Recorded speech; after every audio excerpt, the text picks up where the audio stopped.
Mumbai पुण्यामधल्या top 9 बातम्यांचा आढावा घेऊया।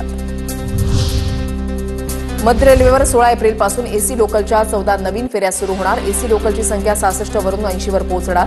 नव्या एसी लोकलमुळे साध्या लोकल फेऱ्यांची संख्या कमी होणार। राज्य सरकारनं नव्यानं मंजूर केलेल्या बाईक टॅक्सी योजनेला ऑटो रिक्षा संघटनांचा विरोध। या योजनेमुळे उपजीविका धोक्यात येईल असं म्हणत ऑटो रिक्षा मालक चालक संघटनेचा आंदोलनाचा इशारा। मुंबईकरांवर पाणी कपातीचं संकट। पाणीपुरवठा करणाऱ्या 7 धरणांमधील पाणीसाठा फक्त 31%वर। कडक उन्हाळा आणि बाष्पीभवनामुळे पाणीसाठ्यामध्ये मोठी घट। मुंबईकरांना दिलासा। भातसा आणि अप्पर वैतरणा धरणातील राखीव पाणीसाठा मुंबईसाठी मिळणार। मुंबई महापालिकेच्या प्रस्तावाला राज्य सरकारची मंजुरी। पाणी संकटामधून मुंबईकरांची काहीशी सुटका। मुंबईत नालेसफाईची 13%च कामं पूर्ण। 31 मेपूर्वी नालेसफाईची कामं पूर्ण करण्याचे पालिका आयुक्तांचे आदेश। पालिका अभियंते सोमवारपासून नालेसफाईचा आढावा घेणार। पुणे पालिका हद्दीमध्ये पाणी चोरीला आता साप बसणार। टँकरच्या फेऱ्या तपासणीची जबाबदारी आता सहाय्यक आयुक्तांवर। अनेक भागात टँकर पोहोचत नसल्यानं पालिका टँकरच्या फेऱ्यांची तपासणी करणार।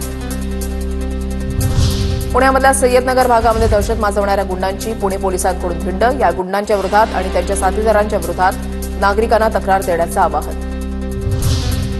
अमृत भारत स्टेशन योजनेमध्ये पुण्यामधील 9 रेल्वे स्थानकांचा समावेश। पुणे शहर आणि जिल्ह्यामधील 9 स्थानकांचा पुनर्विकास होणार। पुणे स्टेशन, शिवाजीनगर, लोणावळा या प्रमुख स्थानकांसह 9 स्थानकांचा कायापालट होणार। कडक उन्हामुळे पुण्याच्या धरणामधील बाष्पीभवन वाढलं। खडकवासला साखळी धरणामध्ये सध्या 39.56% पाणीसाठा। 25 एप्रिलला उन्हाळी आवर्तन बंद होणार।